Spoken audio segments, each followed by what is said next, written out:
I've found the older I get, though, I've lost the drive to tell people stuff. You know, when I was a kid, even if it's stuff they already know. You mean tell people stuff in your lyrics? Yeah, right. Or in the way you've recorded a song, you know, to surprise people. Right. You know, that I used to be really keen on doing that. And the older I've got, you know, I just think, oh, bloody, you know, shut up, who cares? Right. You know?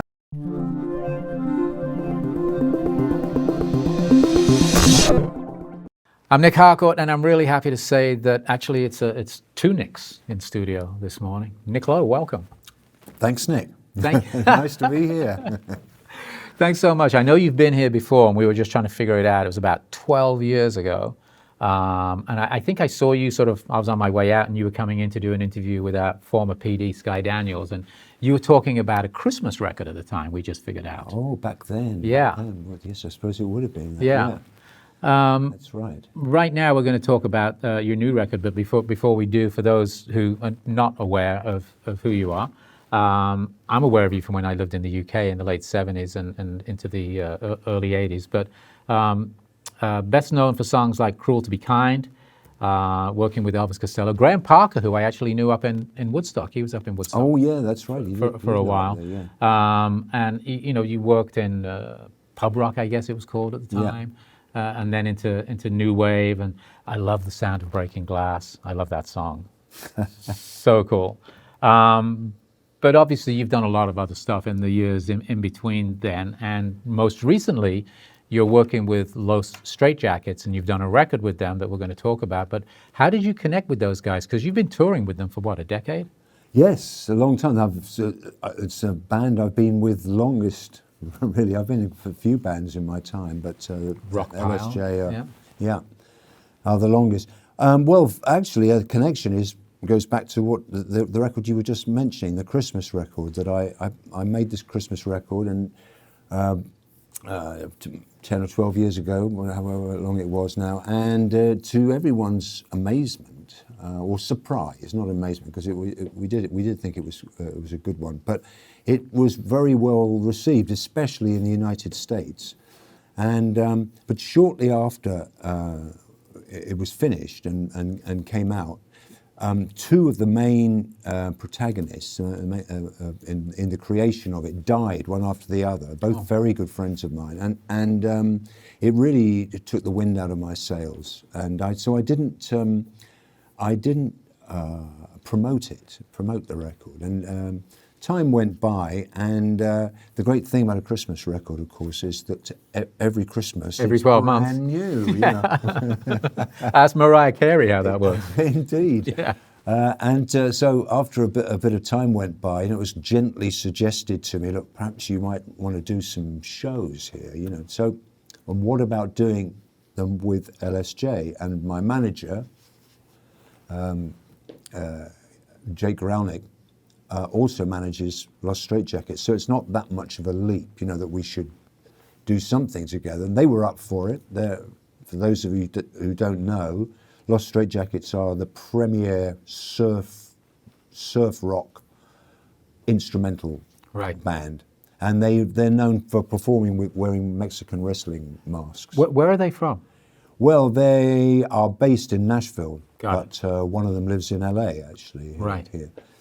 So all over they live all over the states, but they're sort of based out of Nashville. Right. So it was suggested to you that they would be a good band for you to back me up and do a Christmas tour. Right. And we'd make it into a Christmas show. Right. So we did most of the tracks from the record, and one or two, you know, well-known Christmas classics, Rocked Up, you know, and a couple of things like Cruel to Be Kind, you know, a couple of my better-known tunes, and said, oh, let's try this out. And it went pretty well, you know, it went pretty well. So, well enough so that we did it the next year, and well enough from that to do it in Europe. And after that, we thought, I think that's peak Christmas. We're done for Christmas? Yeah. Right. But we'd done a couple of shows on that tour when something clicked, you know, and it really, the roof came off. A couple of them, one gig in Spain, another one in Atlanta, I remember we did, when suddenly we all came off stage and said, man, this is something really cool, you know, with this. if we just junk the Christmas stuff, you know, and start doing something else, we Can always come back to it next year. Yeah. And it never goes out of never goes out of style, in and out of fashion, maybe. Right. So that's what we did. We started doing out of season work, you know, and then as our audience, we saw our audience start to get bigger and younger as well. I noticed a lot of more younger people coming. It became evident that we should have something to sell on, at least just on the merch table. We really didn't have any aspirations higher than that. So, Right. So fact is that I live in London, they live in the United States, so we could only really record when we were on tour. So we'd book a studio in a random city we were appearing at. Right.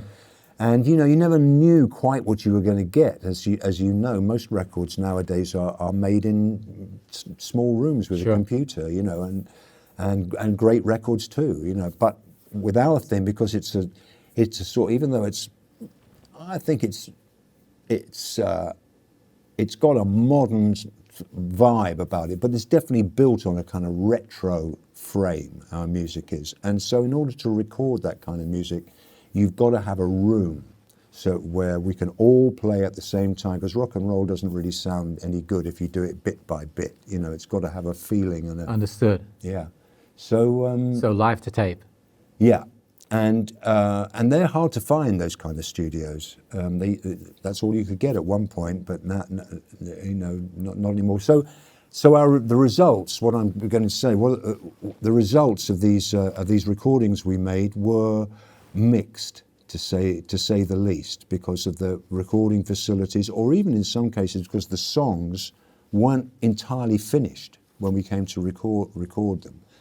And we put them out. You know, we sold them on the merch table. So this was like singles and EPs kind of Yeah, thing? EPs actually, Right. two 4-track EPs Right. we put out, and they sold all right, but it wasn't the sort of quality we were after. And, Right. and by this time, of course, these songs were now finished, and we'd played them in front of people. That's the other thing, you know. That's the way that sort of music especially improves, is by playing it in front of an audience 6 or 7 times, and Right. then you really see where you are then. And by this time, the songs were all in shape. So it was suggested that they put these, I think, well, maybe it was 3 EPs we did. I think it was 3. Yeah, it was 12 tracks, something like that. And so they suggested we put them all the tracks together on a one vinyl album. And I didn't mind the idea of that, but I said we can't put those versions out. Got to re-record We've got to them. re-record them, or revisit the original versions and do new vocals, or just. So that was okayed, and so we went to see a guy called Alex Hall, a great engineer and musician who's got a studio in Chicago. Right. And he oversaw the re-recording and the remixing of these tunes and made it sound like it was recorded in the same week instead of over a period of about 4 years. Understood, yeah. And again, the record's been extremely well received. I'm pleased to say. Came out towards the end of last year, right? It did, yes. It's called Indoor Safari. So that in itself, putting together a bunch of different recordings from different times and different places into, how many songs are on the album? 12, I think. Right, so 12 songs on the album.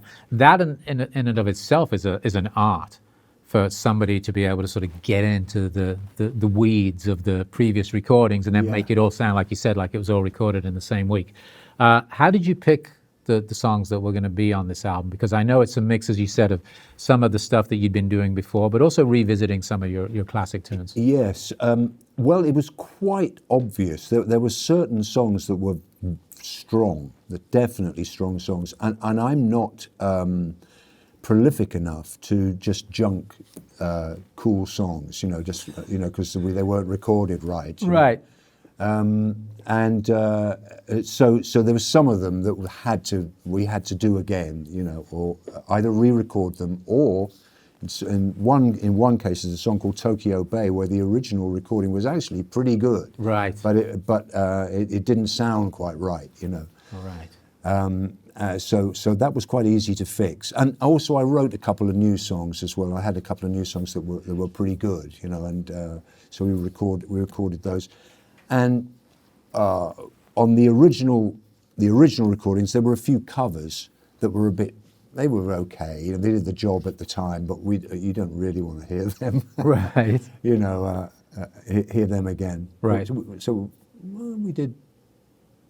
Actually, we recorded some new covers actually. So I always like to put one or two cover songs on my records because I think it sort of demonstrates that you're not totally obsessed by your own artistry and skill. You know, I think it just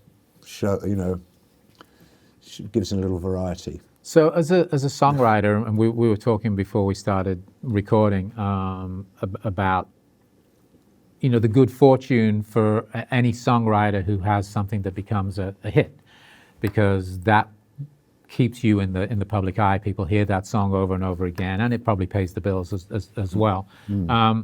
As a songwriter today, do you still write on a regular basis? Do you still? Yes, I do actually, but I've found the older I get though, I've lost the drive to tell people stuff. You know, when I was a kid, even if it's stuff they already know. You mean tell people stuff in your lyrics? Yeah, right. Or in the way you've recorded a song, you know, to surprise people. Right. You know, that I used to be really keen on doing that. And the older I've got, you know, I just think, oh, bloody, you know, shut up, who cares? Right. You know, so which is. I think that I know a lot of songwriters, and they feel the same way. You know, that does happen, but you can't really turn it off. You can't turn it off, and you can't turn it on either.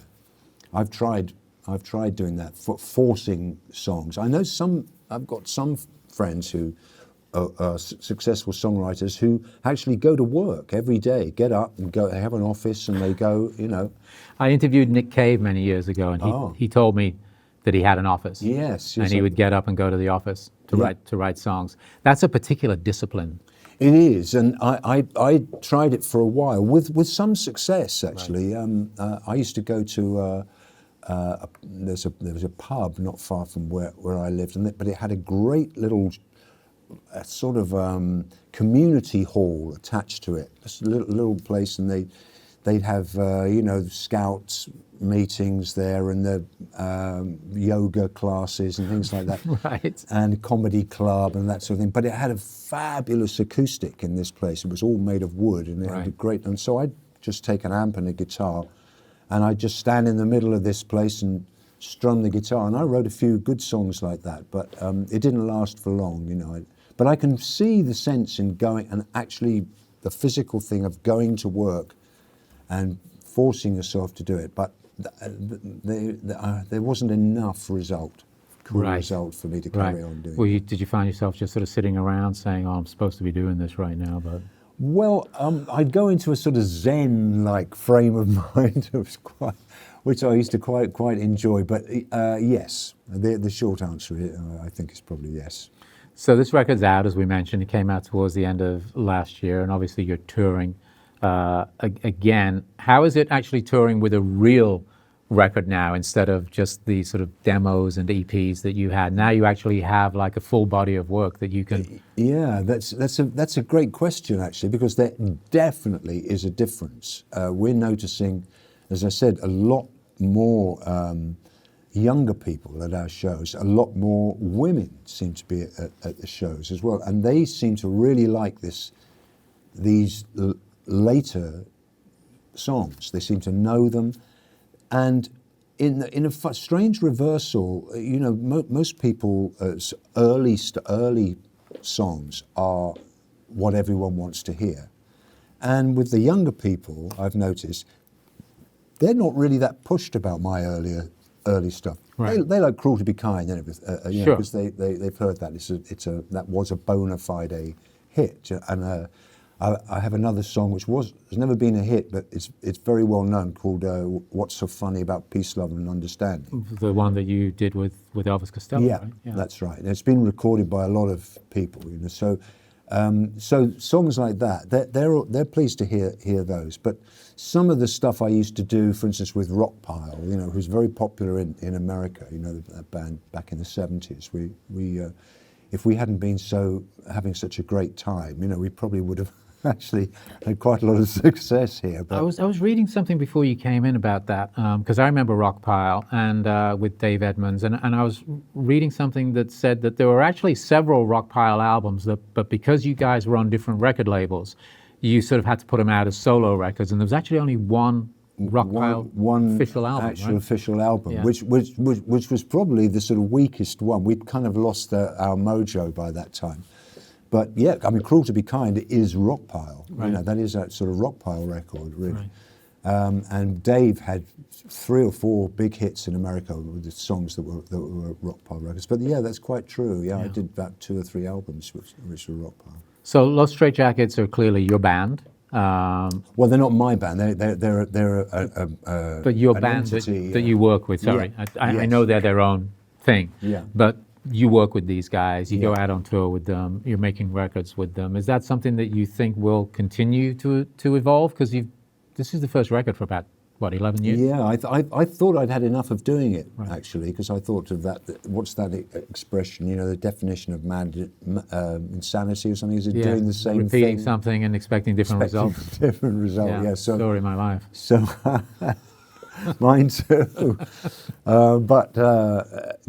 So I thought, oh, wait a minute, you know, do I really want to do this? It's so expensive to make. In the way I was talking about before, you know, there's studios with a room and getting 5 guys together, you know, to or players. That's why no one makes records like that anymore, you know. So I thought, well, I think I've had my go at this, and I've got quite a big repertoire, you know, of songs. So I probably had enough. But anyway, you change your mind, you know, and along comes this, and I'm very pleased about it. And I don't know if we do another record. We certainly like to keep doing the live shows because we enjoy it so much, and we get good crowds, you know, and frankly, that's how most musicians earn their living if they're lucky enough to Gigging. Do that.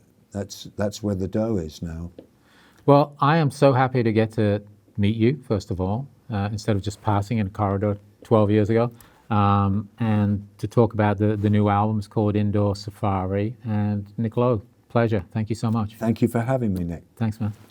Thank you.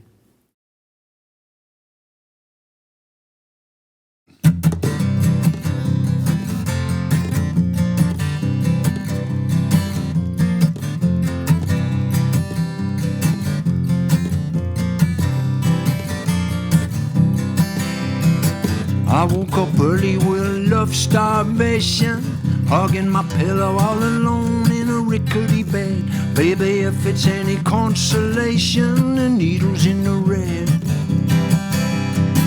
It only hit me when I went by a mirror. That's when I saw what was written all over my face. I'm suffering love starvation, a very bad case.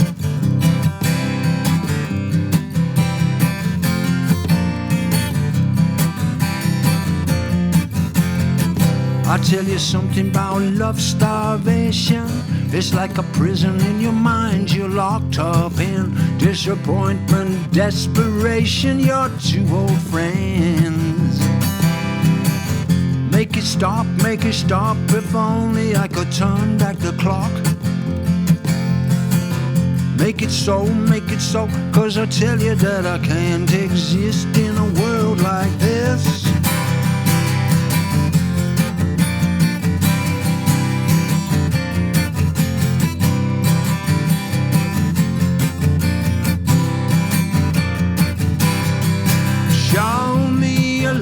That comes in colors, or even one I can dream in black and white.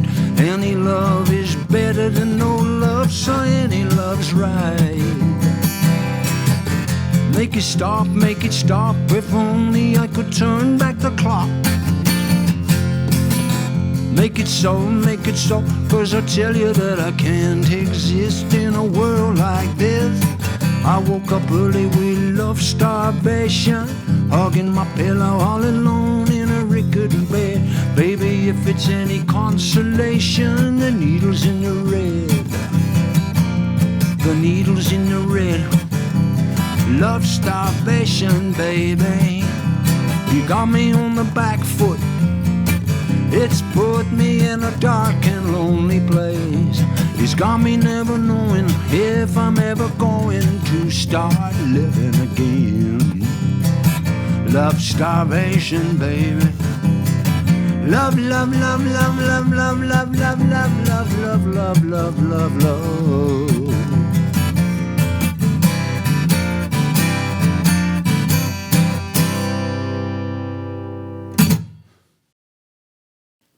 I'm on a lonely street, but nobody told my feet they're walking on air, 'cause somebody cares for me. I'm in a blue hotel room like a prison cell, but I'd sleep on the stairs while somebody cares for me. In a dim saloon, any time before noon, there's an empty chair, 'cause somebody cares for me. I find myself in church. I don't come in here much, but I'm saying a prayer, 'cause somebody cares for me. It's like I filled a hole that was shaped all wrong with a piece of a puzzle that's been missing all along. If you think I'm glad, I'll say I'm more than that. I'm glad as can be that somebody cares for me. But doy da doy da doy doy doy dum dee dum dum dum dum dee dum dee dee dum dee dum now. Well, it's like I filled a hole up that I was shaped all wrong with a piece of a jigsaw puzzle that's been missing for too long. Well, if you think I'm glad, I'll say you got that, Dad. I've got more than my share, 'cause somebody cares for me. I'm glad, so glad, I'm glad as can be. Somebody cares for me.